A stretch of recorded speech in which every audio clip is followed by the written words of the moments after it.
제가 이 본문 골로새서를 기록한 그 사도 바울을 묵상하다가 보면은 이제 같은 길을 걸어가는, 이제 저로 봐서는 이제 목회자니까요. 그 사도 바울도 주의 종으로서 평생을 헌신하는 길을 걸어갔다는 공통점이 있는데, 이 같은 길을 걸어간 어른의 입장으로서 제가 사도 바울을 비교하면서 저를 되돌아보는 것을 참 좋아하는데요. 이 사도 바울에게서 느끼는 그 신비로움이 있다면, 그는 어떤 상황이 그에게 주어지든지 간에, 심지어는 참 억울하게 감옥에 들어가는 그런 상황에 빠진다 할지라도 그런 상황 때문에 탈진이나 지침 혹은 뭐 슬럼프 같은 게 와가지고 나 이제 못해 먹겠다, 나 이제 안 할 거야, 그러니까 이런 모습을 찾아볼 수 없다는 겁니다. 제 개인적으로 이제 저 같은 목회자가 외쳐야 되는 구호가 있다는 건 다 아시잖아요. 후배 목사님들에게 저는 종종 이 이야기합니다. 우리가 외쳐야 될 구호가 뭐냐? 개는 짖어도 기차는 간다예요. 이 개는 상황이에요.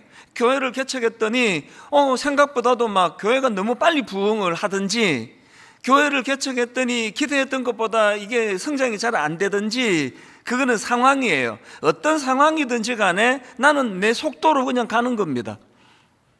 이 상황에 휘둘려가지고 사람들이 좀 칭찬하고 사람 좀 모인다고 갑자기 계획에도 없는 막 이제 뭐 5,000석짜리 건축할 거야, 이런 것도 없고요. 반대로 기대했던 만큼 잘 안 된다고 막 의기소침해가지고 주저앉는 일도 없고, 그냥 하나님이 원하시는 자기 속도대로 꾸준히 가는 겁니다. 이게 우리 목회자들에게 주어진 책무라고 저는 생각을 하는데, 사도 바울이 딱 이런 삶을 살다 간 사람입니다. 누가 뭐라고 떠받들고 칭찬하든, 또 뭐 반대로 또 얼마나 억울한 모함도 많이 당했습니까? 누가 뭐라고 자기를 그렇게 폄하하든 그냥 자기는 자기 길을 가는 거예요. 이게 개는 짖어도 기차는 간다, 저는 그렇게 적용을 해보는데요. 오늘 본문 골로새서도 마찬가지입니다. 이 감옥에서 쓴 거 아닙니까? 그런데 여러분, 골로새서를 읽다 보면은 감옥이라고 해서 조금 더 의기소침하거나 위축되거나 그런 게 전혀 느껴지지 않는 게 골로새서입니다. 이 골로새서에 보면은요, 감사하라는 권면이 얼마나 자주 등장하는지 모릅니다. 빌립보서도 마찬가지고요. 오늘 본문도 똑같습니다.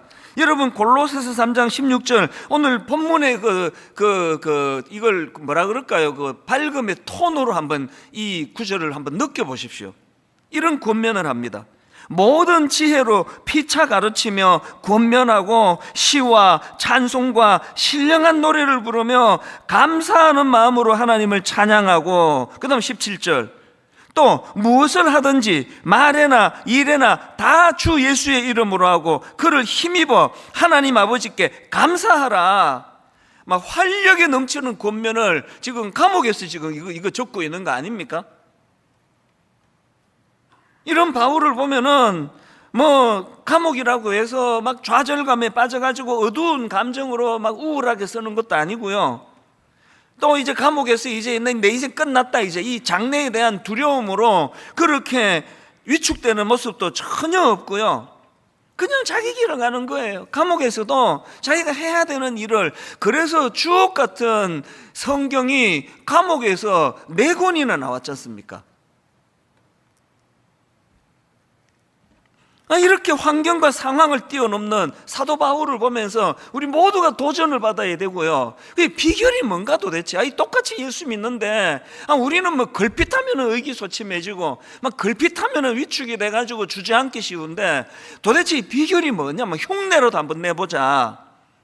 제가 이런 질문을 많이 던지다 보니까요, 아까 개는 짖어도 기차는 간다, 그게 비결이 있습니다. 사도 바울에게는요, 어떤 상황이 주어지든지 간에 거기에 흔들리지 않는 그 삶의 중심축이 있었다는 거예요. 삶의 중심축. 이 삶의 중심축이 있고 없고를 시편 1편에서 너무 잘 표현했잖아요. 중심축 없이 시대에 흔들리는 사람은 바람에 나는 겨와 같도다. 요즘에 바람 많이 부니까 겨 많이 볼 수 있잖아요. 잎사귀 많이 볼 수 있잖아요. 바람에 따라 막 열심히 움직이는데 축이 없다가 보니까 맨날 제자리예요.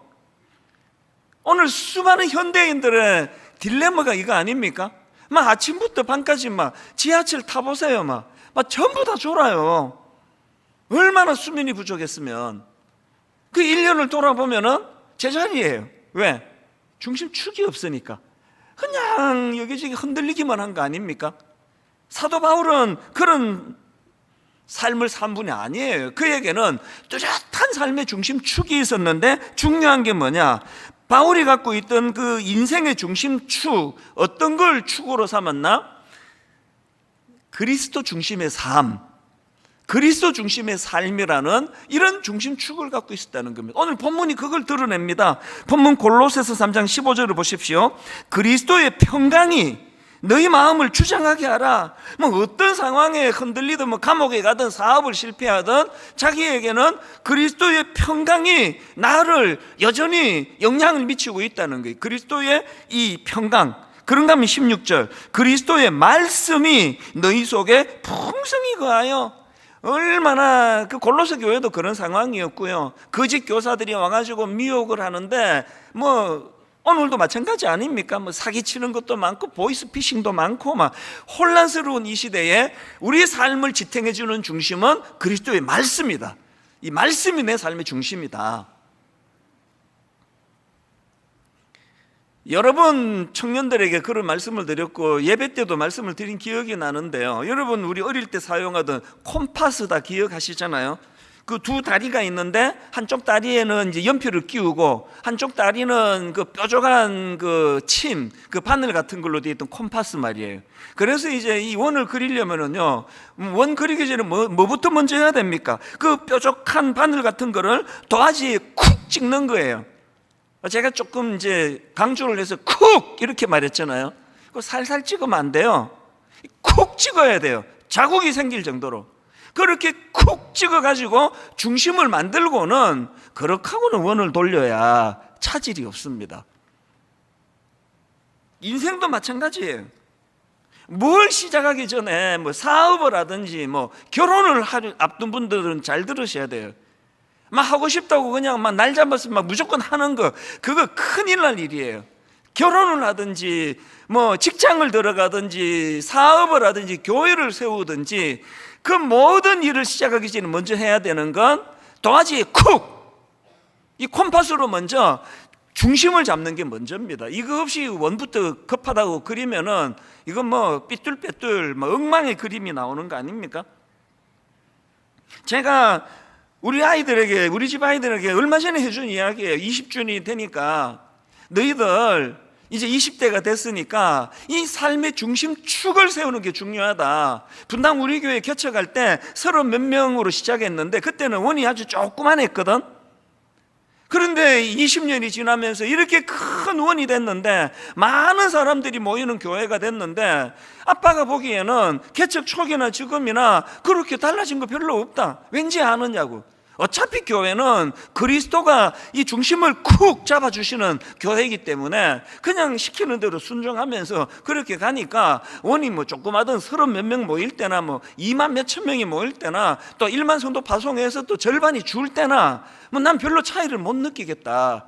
너희들 인생도 그리스도라는 그 귀한 분이 여러분 너희들 인생의 중심축을 이룬다면 어떤 양상의 삶이 주어지든지 간에 뭐 별로 뭐 요동하지 않을 수 있다. 너무나 중요한 삶의 원리입니다. 그래서 제가 이런 말씀들을 준비하고 있는데요, 하나님의 배려로 제가 지난주 우연히 인터넷에서 어떤 분이 이제 그 묵상한 글을 올렸는데요, 재밌게도 예전에 제가 썼던 책을 읽고 이제 그 책에 나오는 하나를 인용을 했더라고요. 그래서 그거가 오늘 이거 참 오늘 말씀가 너무 맞다. 그래서 제가 그분께 참 고마운데요, 예전에 제가 그 오늘을 견뎌라 이런 제목의 책을 제가 쓰면서 거기다가 이제 이런 내용의 글을 쓴 기억이 납니다.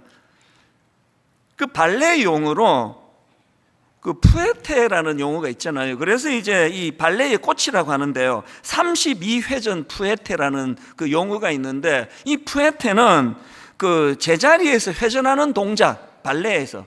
그래서 이제 걸핏하면 이렇게 하고 돌잖아요, 발레 하는 분이. 근데 이제 이 32회전 푸에테는 이제 그 백조의 호수에 두 바퀴를 제자리에서 도는 거예요. 그러면서도 딱 그 자리에서 요동하지 않고 도는 거는 이건 거의 뭐 묘기대행진에 가깝습니다. 저보고 32바퀴 그냥 돌아봐라 그러면요, 한 10몇 바퀴 돌면은 여기서 시작인데 저기가 있을 거예요. 그리고 막 또 자빠지고 뭐. 이게 어떻게 가능했냐에 대한 글을 제가 읽었는데요, 이 32회전 푸에테가 왜 아름답게 그렇게 꽃을 피울 수 있느냐 하면은, 먼저 이제 이 발레리나가 회전을 하기 전에 항상 발 하나를 뒤축을 들어가지고 중심을 잡아요. 그 콤파스에 콕 찍는 거랑 원리가 좀 비슷한 거 아닙니까? 딱 한 발을 들어가지고 자기 몸의 중심을 잡고요, 그렇게 하고 회전을 이제 이렇게 하는데, 회전하기 전에 관중들, 청중들 중에, 그 관중들 중에 제일 중간에 와 있는, 그 중심에 앉아 있는 어떤 분을 딱 찍는데요. 그래서 그분만 쳐다보는 거예요. 그래서 이제 이게 회전을 할 때 몸은 지금 다 돌아가는데도 목이 돌아갈 때까지 그 사람만 본대요. 그리고 이제 이 목이 이제 더 이상 돌아갈 수 없을 정도로 회전할 때는 빨리 이쪽으로 돌려가지고 이렇게 또 그 사람을 본대요. 네, 옛날에 이거 설교할 때는 내가 몸이 유연해서 다 직접 보여드리고 했는데 지금은 그렇게 안 됩니다. 이게 굉장히 의미가 있잖아요. 중심이 흔들리지 않기 위해서는 먼저 한쪽 다리를 들고 그 중심을 잡아야 되고요, 그리고 이제 회전을 해야 되니까 이게 잘못하면은 여기서 시작했는데 막 저 흘러갈 수 있으니까 요동하지 않기 위해서 한 지점을 정해놓고, 한 사람을 정해놓고 끊임없이 그 사람을 보면서 중심을 잡아가는 거, 이게 딱 히브리서 12장 2절 믿음의 주요 또 온전하게 하시는 이인 예수를 바라보자. 사도 바울이 어떤 상황에서 요동하지 않을 수 있었던 건 그 발레리나의 그 원리 아니겠습니까? 콤파스에 그 쿡 먼저 한 다리를 가지고 그렇게 그 도화지에다가 그 뾰족한 그 바늘 같은 걸로 중심을 잡는 걸로 시작하는 거, 오늘 여러분에게 묻고 싶습니다. 여러분의 인생은 요동하지 않기 위해서 어떤 조치를 취하고 계십니까? 그래서 저는 이제 오늘 창립 20주년이 되는 기념 예배니까 저에게도 또 이 설교도 참 의미를 담고 제가 말씀을 준비하고 그러기를 원하는데요, 오늘 여러분 이 20주년을 우리가 같이 기뻐하면서 저와 여러분 모두가 다 우리 예수 믿는 사람으로서 우리 삶의 이 중심축, 이걸 좀 마련하자는 겁니다. 어떤 기준으로 우리가 우리 중심축을 마련해야 되느냐, 이 삶의 중심축과 관련한 세 가지 지침을 드리고 싶습니다. 본문을 중심으로. 첫 번째 지침, 그리스도의 평강이 우리 삶의 기준이 되게 하라는 겁니다. 그리스도의 평강이 우리 삶의 기준이 되게 하기. 골로새서 3장 15절이 바로 사도 바울의 권면입니다. 그리스도의 평강이 너희 마음을 주장하게 하라. 여기서 그 주장하게 하다, 이 동사는요, 헬라어로 그 브라피오라는 단어예요. 브라피오라는 이 단어는 그 당시에 그 운동 경기 때 사용되던 용어랍니다. 지금 그리스도의 평강이 너희 삶을 주장하게 하라, 너희 삶의 중심이 되게 하라, 이 권면을 하는데 사도 바울이 지금 운동 경기 때 사용하는 단어를 가지고 이걸 설명하는데요, 이 브라피오라는 이 단어는 직역하면 운동 경기에서 심판을 보다, 또 심판으로서 행동하다, 이런 뜻을 가진 단어랍니다. 그리스도의 평강이 우리 삶에 행동하고 뭘 결정하고 하는 데 있어서 심판이 되게, 심판자가 되게 하라는 겁니다. 그 축구 같은 거, 야구 같은 거 보면은 전부 다 그 심판이 있잖아요. 모든 사람이 볼 때 이거는 골인인데 심판이요, 이거는 너 골 아니에요. 그러면 그 골 아니에요. 이게 심판의 역할이에요. 야구 같은 거는 굉장히 섬세한 그 룰을 갖고 있지 않습니까? 그래서 이제 심판이 보고요, 이거는 스트라이크다, 이거는 볼이다, 뭐 세이프다, 아웃이다, 이거는 이제 심판이 다 결정하는데, 제가 야구를 가끔씩 보면은 심판마다 그 스트라이크 볼 판정의 기준이 다 틀려요. 그 어떤 심판은 이 상하 폭이, 스트라이크를 주는 폭이 높은 그 심판이 있고요, 어떤 심판은 이 좌우의 폭을 좀 넓게 봐서 저거 어제 저렇게 던질 때 그 심판은 볼이라 그랬는데 또 이분은 스트라이크를 주네? 다 틀려요. 누구도 항의를 못해요. 그거는 심판의 고유 권한이니까. 지금 사도 바울이 그리스도의 평강이 너희 마음을 주장하게 하라는 이 말씀을 주시면서 바로 이 경기 용어 브라비오라는 이 단어가 이 심판으로 생동하게 하는 이 기준이에요. 그러니까 그리스도의 평강이 너희 마음을 주장하게 하라는 이 말씀은요, 그리스도의 평강이 삶의 기준이 되어서 이 삶의 기준을 잣대로 평가하고 판단하라는 거예요. 이런 겁니다. 어떤 사람이 뭐가 좀 이제 막 탐이 나가지고 좀 무리하게 이제 일을 막 그 과장스럽게 이렇게 추진을 하고 있을 때 이런 거예요. 이제 저는 목사니까요. 이제 하나님께서 이제 막 교회를 막 성장시켜 주시니까 거기에 고무가 돼가지고 나 이제 10만 명 모으는 교회를 할 거야. 근데 10만 명 모으는 교회를 하기 위해서 10,000석짜리 본당을 지을 거야. 그래서 이제 성도님들 보고 이제 집 팔아가지고 교회가 더 중요하니까 그 집 팔아가지고 이제 10만 석짜리 건축하는 일에 다 동참을 하라고 나 이렇게 할 거야. 그렇게 제가 생각을 하고는 뭘 기준으로 이걸 점검하라는 거예요? 내가 이렇게 할 때 저와 성도님들 마음에 하나 그리스도가 주신 평강을 빼앗길 수 있는 거 아닌가? 이걸로 점검을 하라는 거예요. 사람하고 관계를 하든 뭐를 하든 모든 기준이 주님이 내게 주신 이 그리스도의 평강이 훼손되지 않는 것을 원칙으로 하라는 거예요. 결혼을 해가지고도 부부간에 대화할 때도 자녀를 기를 때도 내가 뭘 결정을 할 때 그리스도의 평강의 기준으로 이것이 판단되도록 해라는 이 이야기입니다. 우리말로 그 로마의 평화 이렇게 번역할 수 있는 그 라틴어로 팍스 로마나라는 단어가 있지 않습니까? 이 팍스 로마나는요, 한마디로 말해서 로마 제국이 가지고 있던 막강한 군사력과 경제력으로 유지되던 평화. 그러니까 그 로마 제국이 갖고 있던 막강한 군사력으로 상대방을 제압해서 유지가 되는 평화. 이게 팍스 로마나예요. 지금 이 세상에서 통용되는 모든 평화는 거의 이 원칙이에요. 대표적인 게 정치.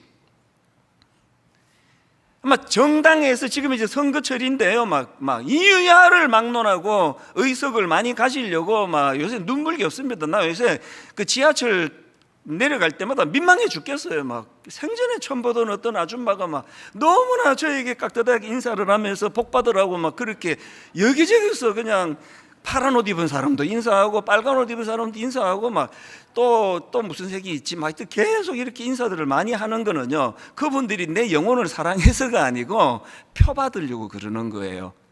왜? 그게 권력이니까, 그게 파워니까. 지금 뭐 정권이 바뀌고 뭐 이런 거 보면은 막 무시무시하게 질서가 지금 옮겨가는 거를 보고 있는 거거든. 이게 팍스 로마나예요. 그래서 권력을 가지려고 그런 거 아닙니까? 내가 가진 힘으로 상대를 제압해서 이루는 평화가 너무 익숙하고요. 불행하게도 오늘 이 시대는 우리 아이들에게 유치원 다닐 때부터 팍스 로마나를 가르치는 거예요. 공부 그렇게 해가지고 네가 어떻게 권력을 얻겠냐고. 그 등수 가지고 누가 너를 주목하겠느냐고. 너무나 지금 이 시대가 팍스 로마나다 보니까 제가 목회를 해보니까요, 정신 안 차리면 교회도 그렇게 가기 쉬워요. 팍스 로마나. 건물 키워야 돼, 모아야 돼, 끌어모아야 돼. 큰 교회라야 그래야 좀 힘을 쓸 수 있어. 이런 시대이기 때문에 우리는 삶의 중심을 어떻게 잡아야 된다고요? 팍스 로마나가 아니라 그리스도의 희생으로 이루어진 그리스도의 평화, 라틴어로 팍스 크리스티라고 그럽니다. 그래서 우리는 세상의 원리랑은 다르게 힘을 가져서 눌러서 이루는 평화가 아니라 끊임없이 양보하고 끊임없이 희생하고 인내의 한계에 다다를 정도로 용서하고 용납하고 이런 것들을 통해서 이루어가는 이 평화를 추구해야 되는 겁니다. 여러분 하실 수 있습니다. 하고 계세요. 여러분 가정에 부모들이 자녀들을 대하는 거 보면요, 여러분 진짜 하실 수 있습니다. 그 끝간데 없는 용서와 용납과 말도 되지 않은 억지를 부리는 자식들 앞에서 정말 막 이를 악물고 용납하면서 그렇게 부모 노릇을 하시고 계시잖아요. 하실 수 있는 거예요. 지금 여러분 가정에서 이 팍스 로마나의 원리로, 그래서 남편의 힘으로, 아내의 어떤 힘으로 그렇게 눌러서 유지하는 가정이 있다면 오늘 성령께서 완전히 그 가정을 뒤엎어 주시기를 원해요. 끝없이 양보하고 끝없이 희생하고. 그래서 예수 믿는 사람은 이런 말 하시면 안 됩니다. 난 이만큼 해주는데 도대체 당신 나한테 해주는 게 뭐야? 부부싸움 하면 그 꼭 나오는 거 아닙니까? 난 우리 애들한테 가끔 이야기합니다. 얼마 전에도 이제 용돈을 어떻게 대화를 하다가 그 내가 줄게. 그럼 너 나한테 뭐 줄 건데? 그런 얘기를 얼마 전에 제가 했습니다. 여러분, 우리가 이 팍스 로마나에 너무나 익숙해져 있기 때문에, 그래서 하나님 앞에서 이제 이런 세상의 논리로 이루어지는 평화가 아니라 그리스도의 십자가를 통해서 얻게 된 이 그리스도가 주시는 평화, 이게 내 삶의 기준이 돼서 어떤 경우라도 이걸 빼앗기지 않으려고 하는, 이걸로 결정하셔야 돼요. 내가 이 직장에 들어가는 것이 이게 내가 그리스도가 주신 평화를 빼앗기는 일이라면 월급 2배로 준다 그래도 가시면 안 됩니다. 그리스도의 평화가 빼앗기고 월급 2배 받으면 황폐해져서 살 수가 없습니다. 결혼도 마찬가지고요. 지난주에 살펴본 골로새서 3장 12절부터 보십시오. 그러므로 너희는 하나님이 택하사 거룩하고 사랑받는 자처럼 긍휼과 자비와 겸손과 온유와 오래 참음을 옷 입고, 누가 누구에게 불만이 있거든 서로 용납하여 피차 용서하되 주께서 너희를 용서하신 까지 너희도 그리하고. 왜 이렇게 맨날 손해만 보라고 그러느냐고요? 이런 몸부림이 상대방에게도 좋은 영향을 주지만 겪어보니까 이게 날 평화롭게 만들더라는 거예요. 해보세요. 이게 그리스도 방식입니다. 팍스 로마나가 아니라 그리스도의 평강이 저와 여러분의 삶을 유지하는 기준이 되시기를 바랍니다. 두 번째 지침, 삶의 중심축과 관련한 두 번째 지침은요, 그리스도의 말씀을 풍성히 공급받기예요. 16절이 그거 아닙니까? 그리스도의 말씀이 너희 속에 풍성히 거하여. 지난주에 저는 제가 참 존경하는, 저보다 10살이 많으신 어른이에요. 제 마음으로 그 멘토로 그렇게 여기고 있는 어른을 지난 수요일을 찾아뵀거든요. 얼마나 그 시간이 꿀송이처럼 단지, 그래서 그냥 다 받아 적고요. 그리고 양해를 구하고, 이거 녹음 좀 해도 되겠습니까? 이거 제 아내한테도 이거 안 전하고 저만 다시 좀 곱씹어 듣고 싶어서 그렇다고 이제 허락을 받아가지고 녹음을 해가면서 꼬박 3시간을요. 그래서 제가 이분에게 한마디라도 더 듣고 싶어가지고 질문도 안 했습니다. 중간에 이제 궁금한 게 있는데 질문하다가 이게 흐름이 끊어질까봐 그렇게 제가 집중해서 한 3시간 이제 이 어른한테 말씀을 받았는데 너무 좋았습니다. 사실 일만성도 파송운동 파송 예배를 드리고 나서부터 제가 요새 자꾸 좀 아파요. 이게 만 10년 동안 이제 일만성도 파송운동 긴장하고 모든 목사님들이 다 이거 안 된다 그러니까, 그리고 또 저를 좀 싫어하는 안티들은 저거 되지도 않을 것 가지고 이찬수 목사 저거 지금 별짓을 다 한다고 이러니까 저도 두려웠거든요. 이거 안 된다 그러니까, 내가 생각해도 안 될 것 같으니까. 그래서 10년 동안 초긴장 상태로 살아놓으니까요, 이제 하나님 은혜로 무사히 이제 1만 성도 파송을 하는 파송 예배를 드리고 나서부터 긴장이 확 풀리면서 자꾸 아픈 거예요. 그리고 좀 이유를 모를 정도로 자꾸 마음이 힘들고 슬프고 또 이제 떠나가니까 만 몇백 명이 떠나가신 숫자는 하나도 아프지 않은데 갑자기 어떤 초창기 멤버가 떠올려주면 그분도 가셨다 그러면 아파요. 또 저분도 가셨다. 또 아파요. 그러다가 이제 제가 이 어른을 만났는데요, 너무 회복이 됐어요. 그리고 제게 이제 숙제를 막 주시는 거예요. 몇 가지 이제 이 얼마나 정성껏 해 주시는지 저 만나기 전에 이미 저에 대해서 한 3가지 질문을 가지고 이렇게 이제 던져 주시고요. 그래서 제가 어른은요, 말 많이 하는 역할이 어른이 아니고, 어른은 그 바둑으로 말하면 포석을 주는 분이에요. 그냥 드문드문 돌을 여기저기 던져 주는데 뭣도 모르고 이거 왜 여기다 두셨지 했는데, 살아가다 보니까 그 바둑이 너무 요긴한 게 이게 포석 아닙니까? 부모의 역할도 저는 바둑에 포석을 두는 거라 생각합니다. 드문드문 이렇게. 지난 수요일 날 저에게는 그 시간이었거든요.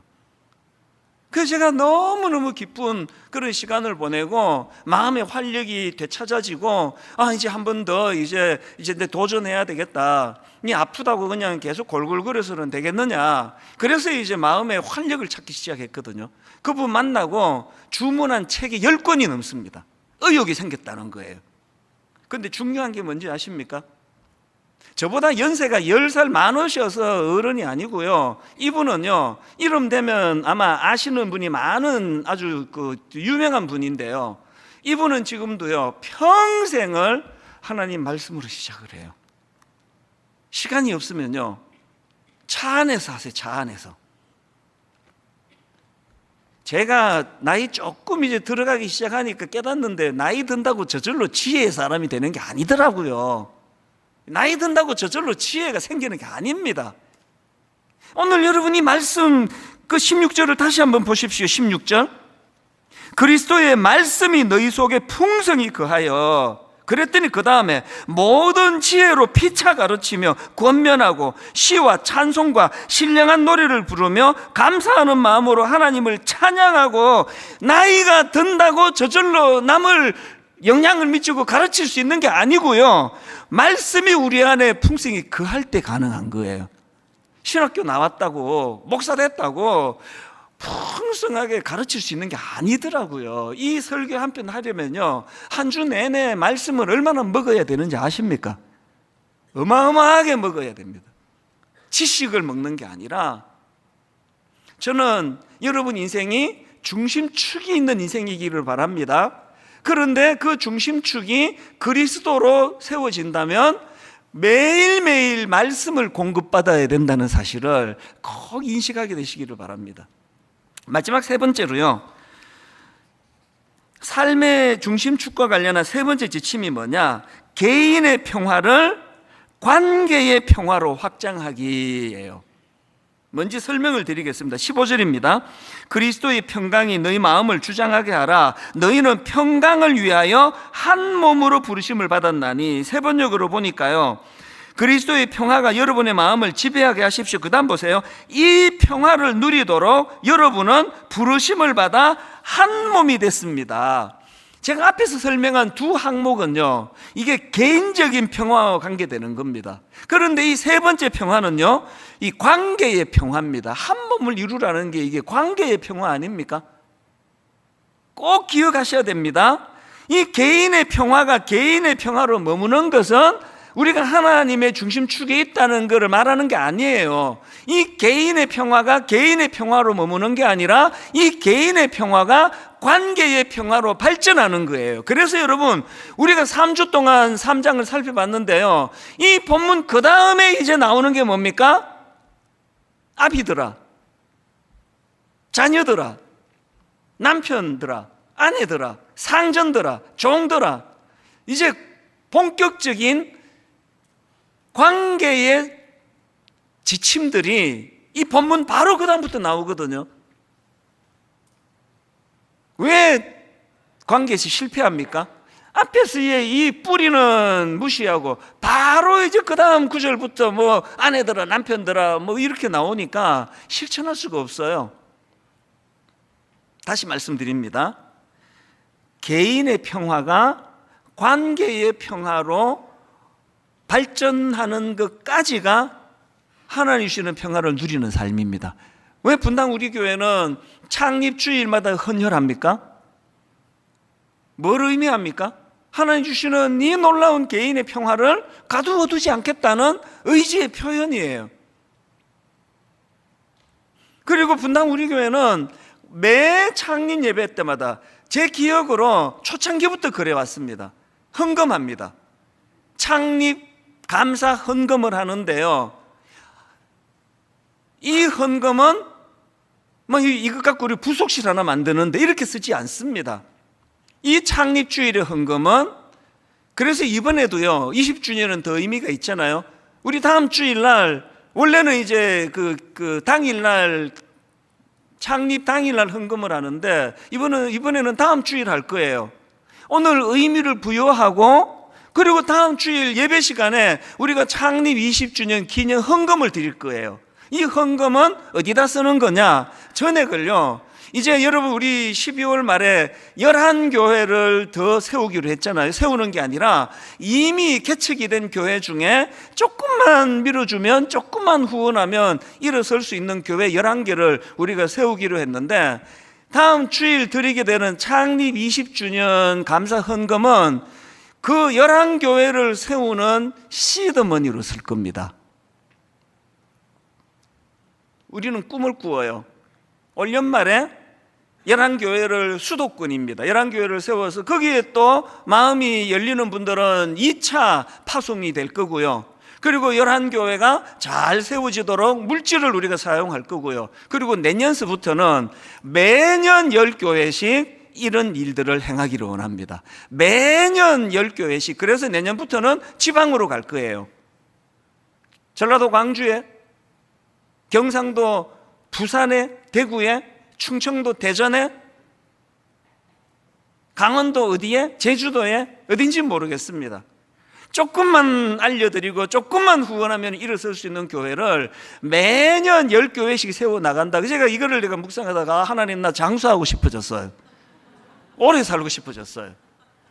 제가 호흡하는 동안에 하나님 이 꿈을 허락해 주시되, 저로 말미암아, 분당 우리 교회로 말미암아 1년에 10교회씩 회복되는 꿈을 주시기 원합니다. 왜 이 꿈을 꾸어야 된다고요? 개인의 평화가 관계의 평화로 꽃피워야 되기 때문이에요. 내 안에 개인의 평화가 있다는 걸 관계의 평화를 통해서 증명해야 되기 때문입니다. 결론을 맺으면서요, 간증을 한 가지 하고 이제 결론을 맺으려고 하는데, 몇 주 전에 있었던 일입니다. 요즘 제가 자꾸 이제 좀 컨디션이 안 좋다 그랬잖아요. 그날도 좀 그랬던 것 같아요. 주일 예배를 마치고 이제 이런저런 모임을 다 끝내고 이제 집으로 들어갔는데, 그때 아마 한 서너 시가 된 것 같아요. 집에 갔더니 아무도 없어요. 그래서 이제 옷을 다 갈아입고, 그러고는 이제 그때가 제게 제일 홀가분한 시간이거든. 토요일이 제일 부담스러운 시간이고, 오늘도 은혜로 예배가 무사히 다 내 역할을 잘 끝났다, 너무너무 홀가분한 마음으로 잠옷을 갈아입고 이제 침대에 누워가지고 TV를 켰어요. 그랬더니 한 10몇 년 전에 나온 옛날 영화를 내주는데요, 저도 그 영화를 봤는데, 여러분 국제시장이라는 영화, 아주 뭐 1000만 관객을 동원한 영화 아닙니까?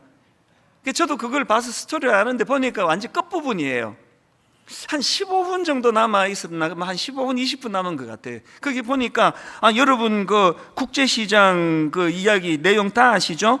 이제 6.25 때 한 가족이 흥남 부두에서 미군 군함에 오르는데 딸이 보이지 않아.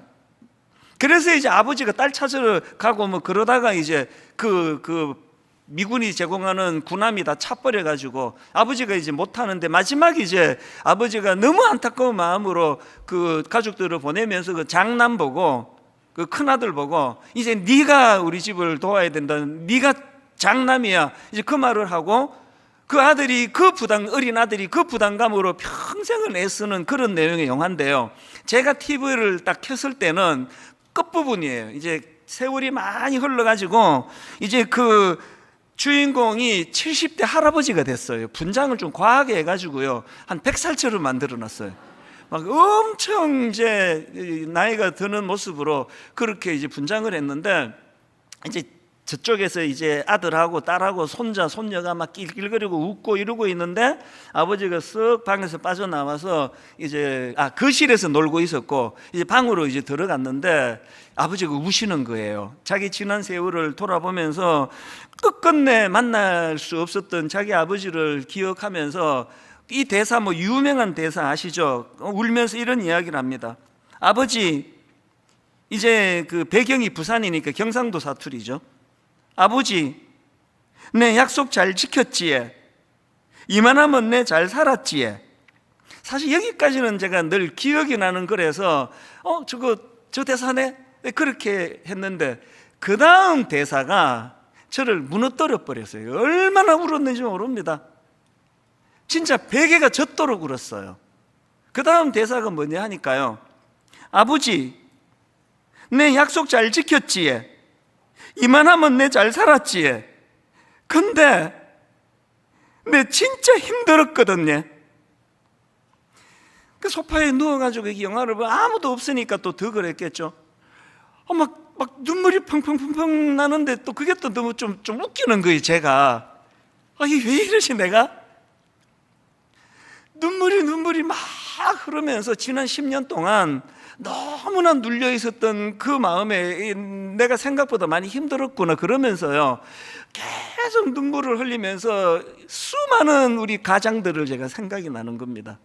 가정을 지키기 위해서 우리 남자들은요 절대 내색 안 합니다. 내색하면 안 돼요. 이 시대가 팍스 로마나, 아버지 그렇게 약해서 어떡할 거예요. 그러나 그냥 다 참고 있는 거다. 근데 그 대사 한마디에 이만하면 내 잘 살았지에? 근데 내 진짜 힘들었거든요.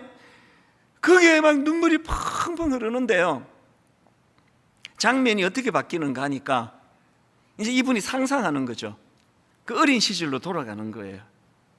그리고 그 아버지, 그렇게 그리웠던 아버지가, 젊은 아버지가 이제 우는 자기를 꼭 껴안아주면서, 그 주인공 이름이 덕수였는데요, 아버지가 이렇게 아들을 안아주면서 이렇게 이야기해요. 울지 마라 덕수야. 너 얼마나 고생했는지 내 다 안다. 고맙다.